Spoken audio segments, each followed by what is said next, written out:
and we have to be willing to just have those difficult conversations. Marriage is not rosy. It's not just sunshine and flowers and dinner dates. No, it takes, find out mtu anatoka wapi. Call what's the history? Is it a lineage of alcoholics? And is this guy an alcoholic because of that? Or, is this something that I need to confront? Yeah, I think divorce can be avoided during the singleness season. Yeah. So to sum it up, I feel like the background that God is the source of all wisdom, that is what matters. Because she said that the first wisdom that God will give you is to heal from your past. And also you should also respect your seasons. Like if it's not your season for dating, Usipause issues. I feel like the people who have been dating their whole life. And it's so, I mean, paka kahawa imejaa tu kwa Mungu. Exactly. All the restaurants, all the restaurants tao ushapitia. The stages. Zote unajua.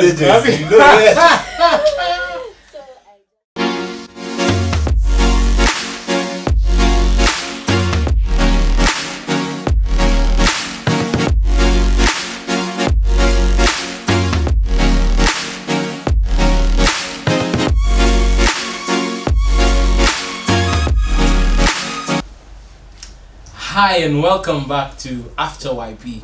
We're just back here with yet another very hot episode. Today, just delving deeper into the topic we've been discussing in YP, love for a lifetime. You see, we're intentional about building long-lasting relationships as young people in the church, young people who are believers in Christ. And to do that, we need to be able to sharpen one another in some of the discussions that we normally do not have on a regular basis. And so today we have a very amazing discussion. But just before I even introduce the discussion, I have an amazing panel of guests. Probably some of them you've seen before, some you've never seen before. But let me just introduce them to you. But first of all, of course you do not know me. Maybe you know me. Mark Kabale is my name. And just with me on set is Monica. Just please give her a round of applause, please, yes. Alright, yes, we're joined by Njoki as well. Let's give Njoki a hand. And the one and only tall, dark and handsome is back again, Zach. Yes, let's give Zach a hand. Amazing. I'm so excited today. And today, friends, we're talking about something on marriage, some sensitive topics about marriage and around marriage and preparing yourself towards marriage. Now, when we talk about marriage, in our day and age, we've seen either from the generations past or in our generation, divorces are there. We've seen different things to do with people actually just not honoring themselves, honoring occults and cults, getting people into relationships that are really, you would say, are taking advantage of them. And so we want to just have a discussion about how we can prepare ourselves even towards marriage and a life of marriage. Now, the first thing, many of us have heard about divorce, right? Now, I would like to just hear from you straight up. Would you marry someone who is a divorcee? Someone who is divorced? Like, sasa tunaongelea kwa ground. Umependa mtu sana. This person is all you've been dreaming of. If the person is light and fair, and that is the one you've been dreaming of, has long hair, lips, fingertips, all right the way you've dreamed of. But ground, this person is divorced or is a divorcee or is just about to get divorced. Would you get into a marriage relationship like that? I would like to hear from you. Wow, very very interesting. But before that, thank you so much for inviting me again. I do appreciate. To the point, wow, you mentioned someone who is almost getting divorced. I'm like, where? But the Bible is so clear. The Bible is so clear. So for me, I think, of course, I'm not praying for the other person to die so that I marry this person. But I think for me, it will be very, very difficult for me unless I'm fully convinced I'm fully convinced, but I think it will be very difficult for me. And yeah, but also at the same time, the other person is also difficult for her, or for her as a man, for her. But I think it will be really a challenge. It will be really a challenge. But also the situation. Sometimes situationship is very important to understand. But marrying and divorce, someone who is already or who's just about to be divorced, or someone, when maybe she was divorced and maybe the husband died, I think that one might be a chance. Yeah, I think that might be a chance. That's I can take as a chance. Well, it's difficult because in this context we're talking about this as believers, and we're trying to be as real as possible, because by the way you get yourself in a situation, this is a person who you really have very deep feelings for, you have plans with and all that, but they have this situation in your life. This is also a person, this is a believer, somebody is pursuing after God, but the Bible is telling us God hates divorce. So I don't know. I mean, as a young person battling with that thought of this person you love, this person you care about, what would be your response, to that kind of scenario? I'd like to hear from you, any of you.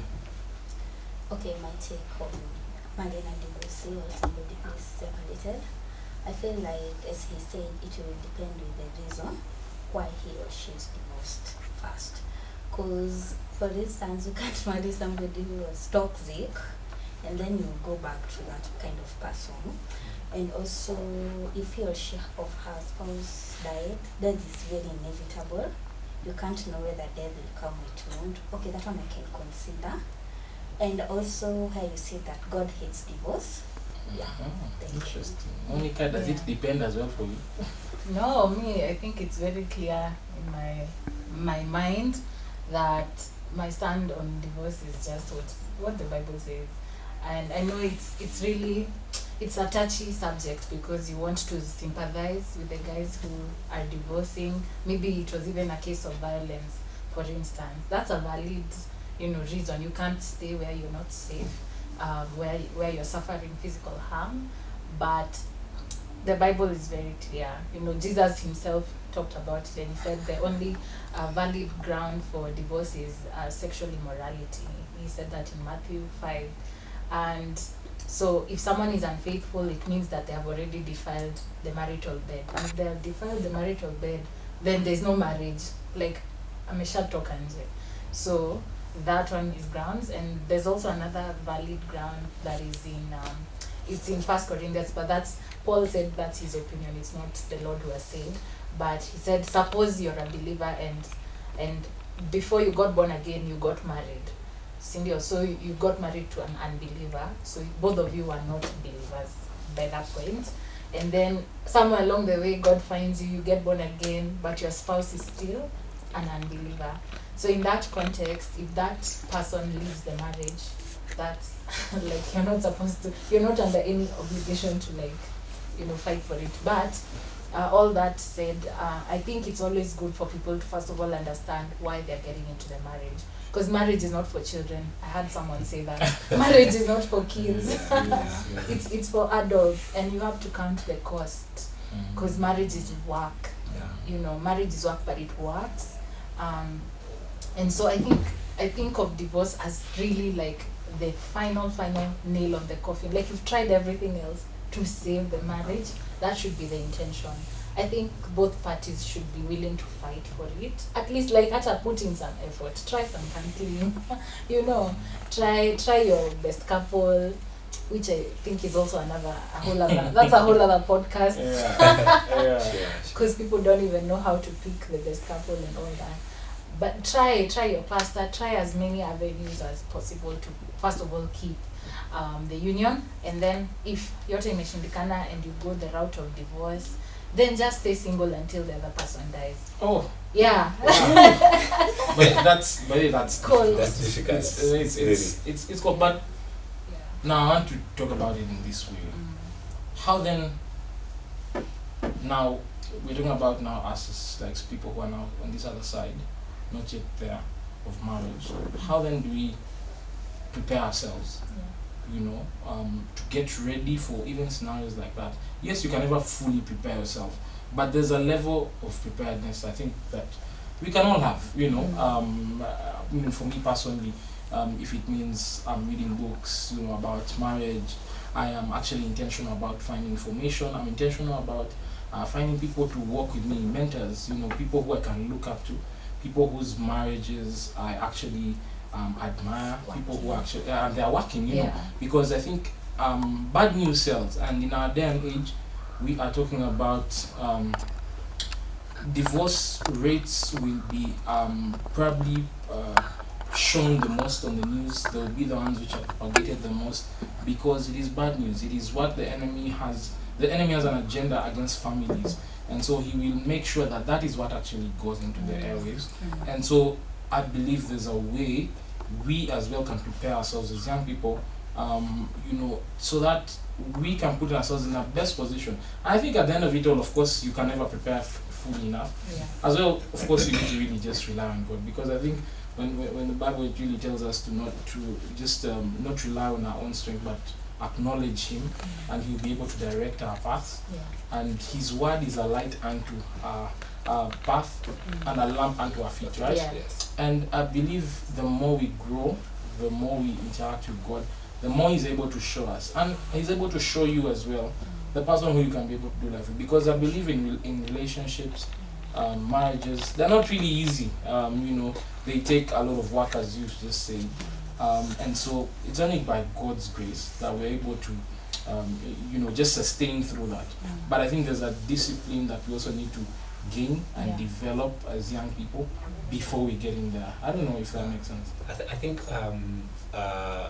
talking about preparation as well, I think one of the most, for me, I'll say, what caused the divorce in that marriage. So I look at the things that caused that divorce. Perhaps it was financial situation, perhaps it was whichever thing it was. So if I know it's a finance, now I need to know how should I handle my finance. What should I do as much as finance is concerned in marriage, so that I don't get into the same trap. Then again, another thing is, once I have get to know what causes divorce. There are many, of course, but different in different marriages. It's good to have a mentor, very much important, because this is someone who has gone through this thing, and perhaps this mentor, maybe, God forbid, maybe they happen to go the divorce way, but they solve the issues. So it's good to be mentored, so that you get clearly know that this is what I'm going to get into. So it's me, and that's why I like the premarital classes, because they prepare in your mind for what you're going to get into. Because now you're told that this is a glass of water, what is inside there is water, but you don't know whether it is water or alcohol.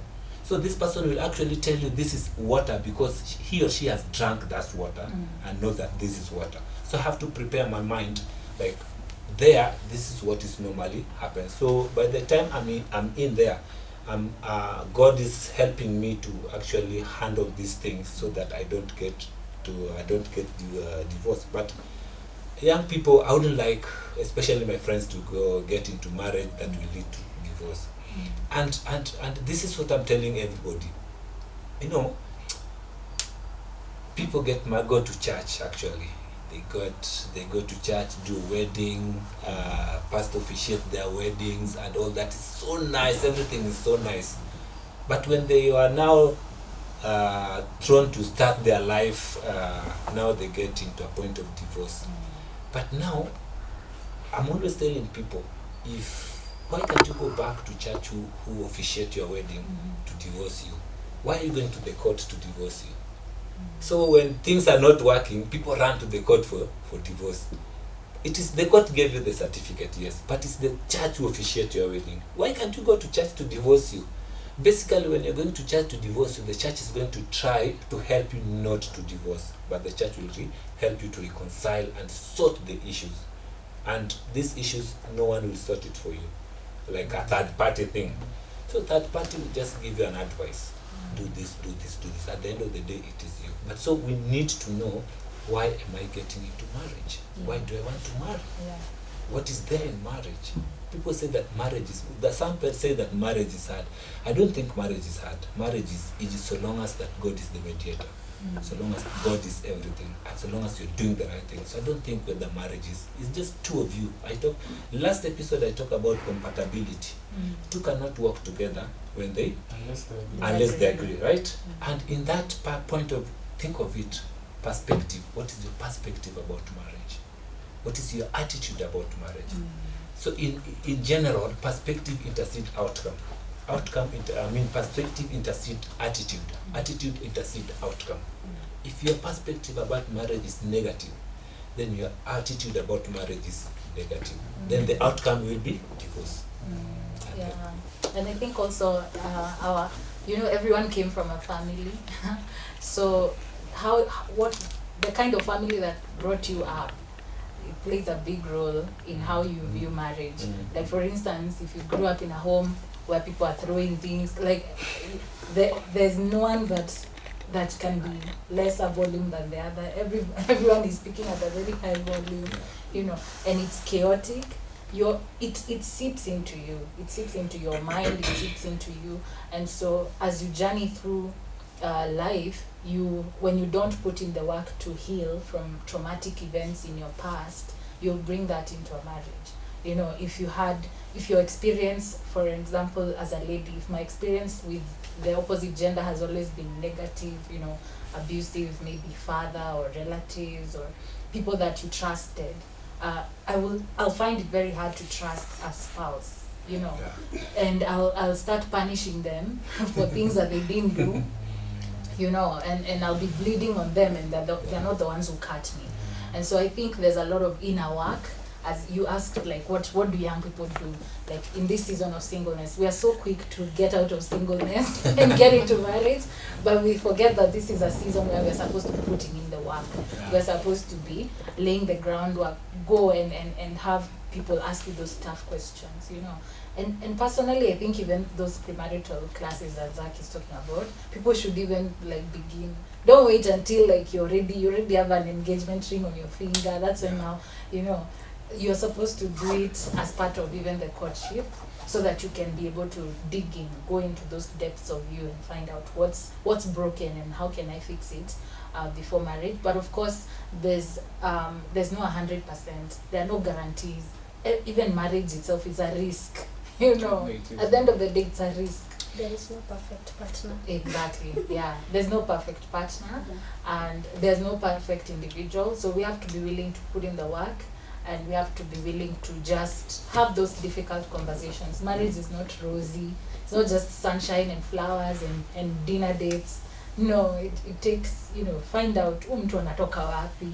Kwao, what's the history? Is it a lineage of alcoholics?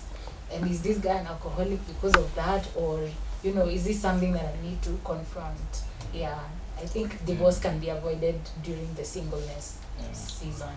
Yeah. So to sum it up, I feel like the background that God is the source of all wisdom, that is what matters. Because she said that the first wisdom that God will give you is to heal from your past. And also you should also respect your seasons. Like if it's not your season for dating, pause issues. I feel like the people who have been dating their whole life. And it's so, I mean, Paka kahawa imejaa tu kwa Mungu. exactly. All the restaurants, All the restaurants tao ushapitia. all the stages, Zote unajua ziko wapi? So I just think that if God talks to you and tells you this is your season of growth, focus on your career.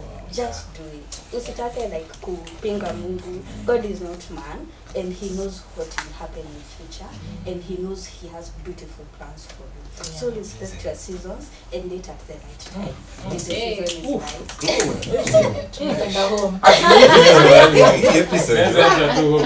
Tunaanza na bullet points hata tukaingia ndani.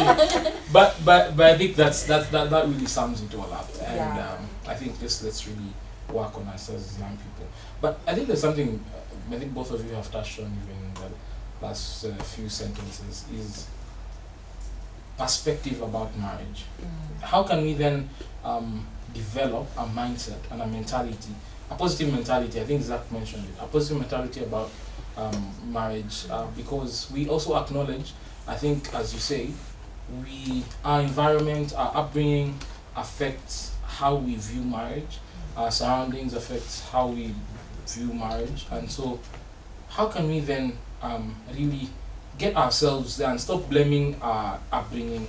We start saying oh, wazazi wangu hawakuwa, oh sijui nini, my folks were this, my parents were divorced, my parents were drunkards, my uncles and nini were this. How can we then get out from that place, but also just say, I want to now build a mentality and a positive mentality now about marriage? What are some of the things that we can do practically as young people, to start, or maybe some of the things that you do? I mean, I don't know, do you guys do any of those things? I feel like what you want to bring to the table is the entitlement spirit, whereby you feel like I had a bad childhood experience, I'm an orphan, so because I'm an orphan, I need this kind of marriage, blah blah blah blah.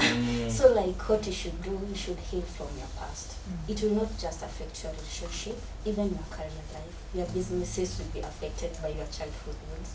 So you should just heal from your past and learn from them and take your time before you start dating.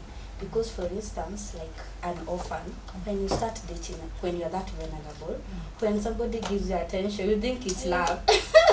Because all your life, nobody gave you that kind of love. So like you try to, as she said, projection on that. So like just take your time here. If you need to see a counselor, here at CITAM we have free counseling programs. They're very beautiful. You can just come and sign up. And also get a mentor and have somebody like you just look up to and work with him or her on that child.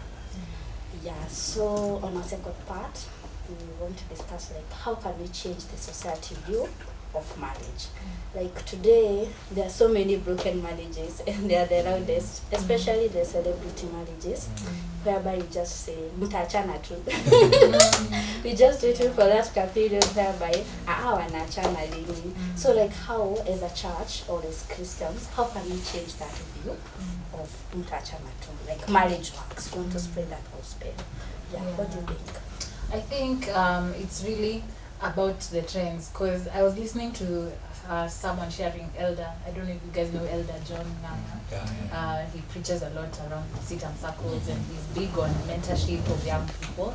And he was saying that we need to go back to the place where Christians are the trendsetters. Because there's a time, in I think the early 1900s, the Christians were the ones who were making the big moves in society. They were in government, they were in all these spheres of influence, they were in media.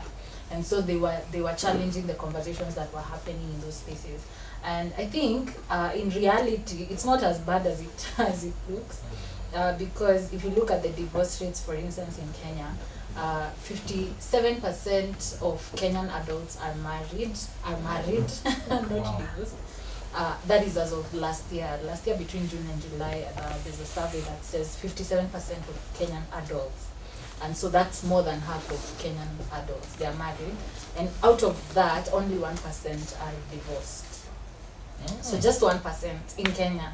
So I think we're not badly off, but I think we are a lazy generation in terms of getting information. We're so quick to jump on what is on the captions. We're so quick, and that's why they what is it called? They bait us, clickbait.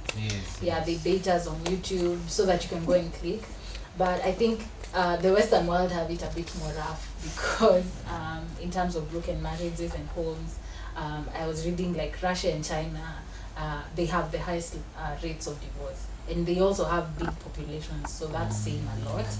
And I think it also ties into like godlessness, kind of, because if you look at those nations, the level of even faith and Christianity, it's at an all-time low.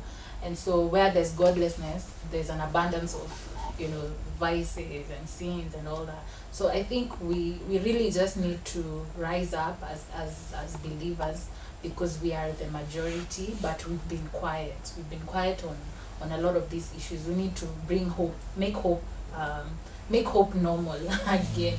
Tell people that it's not that bad. Marriages are working.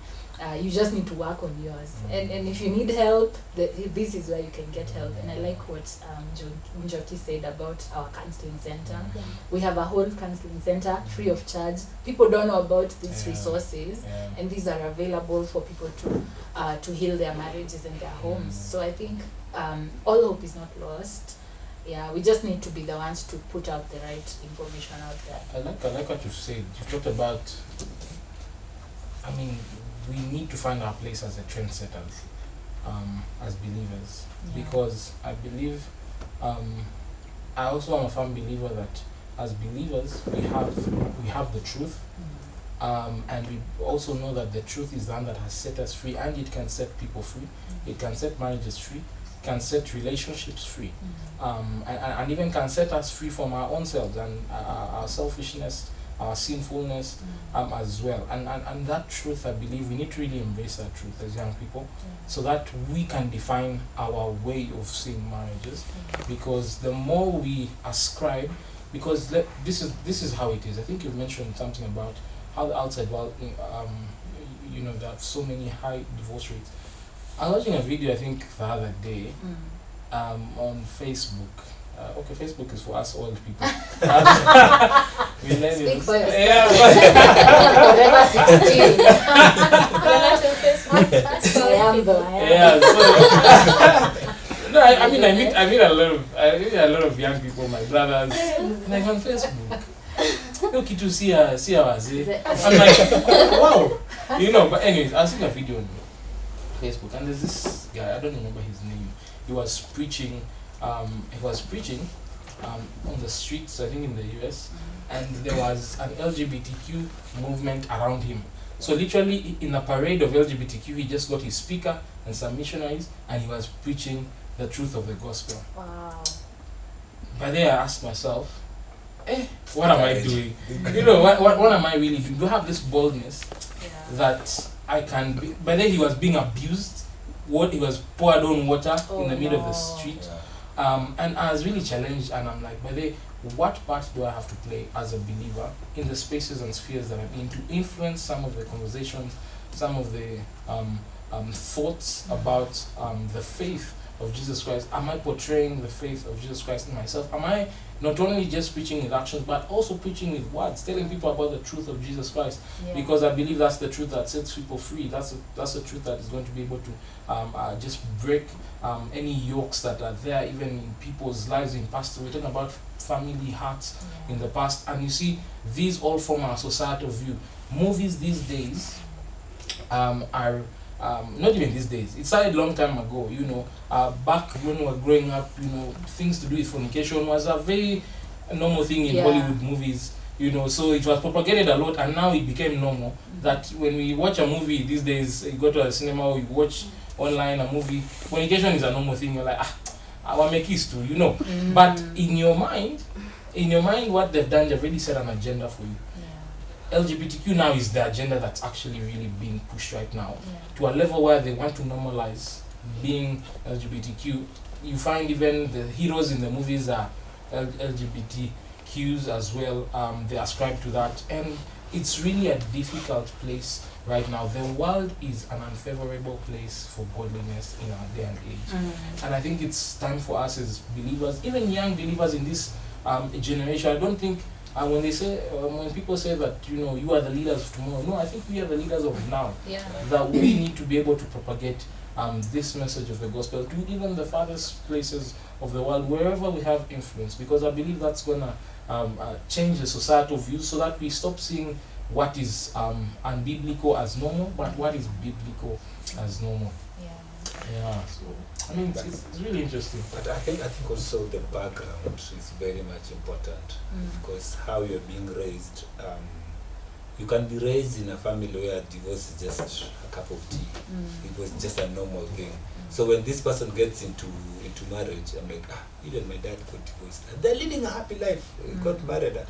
I think that's not the right way. So we also urge our parents to raise. That's why one of the marriage purpose is raising that godly family.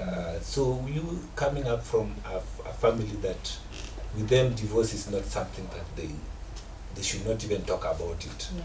So another thing also, we need to know that if I'm getting married, am I dating? Am I dating for divorce? Am I dating for what? If this is not the right person for me, why am I forcing myself into this? Because I know very well that I love this person, but it's not God's. Yeah. So I'll rather escape and follow the narrow way, escape that wide way, not because I think sometimes I feel like standard is something very we take it like, because this person has money, so I can just go get married. Why? Because the person provides money. Yeah. So you see this I come to understand that the lower age, the lower lifestyle, like these guys on border, but their lives are their marriages are very successful, because the little they have to provide. Whatever they get, that little they are getting, they provide, and their marriage is so successful. But you see the high people, if I may call finance, so they are trying to like, oh, this is a person with money, so I get into marriage because of money and all that. But what happens? Money gets over. Yeah. You will not stay there because you didn't marry this person. Actually, you married money. Yeah. So when money is over, you run away. But and you stay there for some couples of time. So I think we should know why am I getting into this marriage? Yeah. Is it because of money or is it because of money? If it's because of money, then I want to get rich. I don't want to get married. It's a I want to business. a business. Yeah. So I think it's very much important. And then another thing is, let us avoid peer pressure. Peer pressure. Hii story of peer pressure, una get into a wrong marriage because so and so is married. Now I can't be there. I can't remain alone. You get into you make a wrong choice. So let's avoid peer pressure, especially from the society. Yeah. Watu wanaweza kupatia pressure mazee mpaka feel like guy. But God has an appointment time for us for the right person. So I think story of marriage. Someone once said that nobody has ever died of singleness. So I think or lack of a spouse. So, I think we're encouraging ourselves in the Lord. Are there things that would cause you, like for instance, not to be married, like non-negotiables? Like, what do you think are like do or die? Yeah. If someone is not taller than me by 6 inches, it's a wrap like mine. I'd like What to do hear you a think? lady's view. Okay, let me just say that when you're dating, there are red flags, green flags, and non-negotiables. Red flag, green flag. What's this green flag? Hey, tell Oh, us. green flag.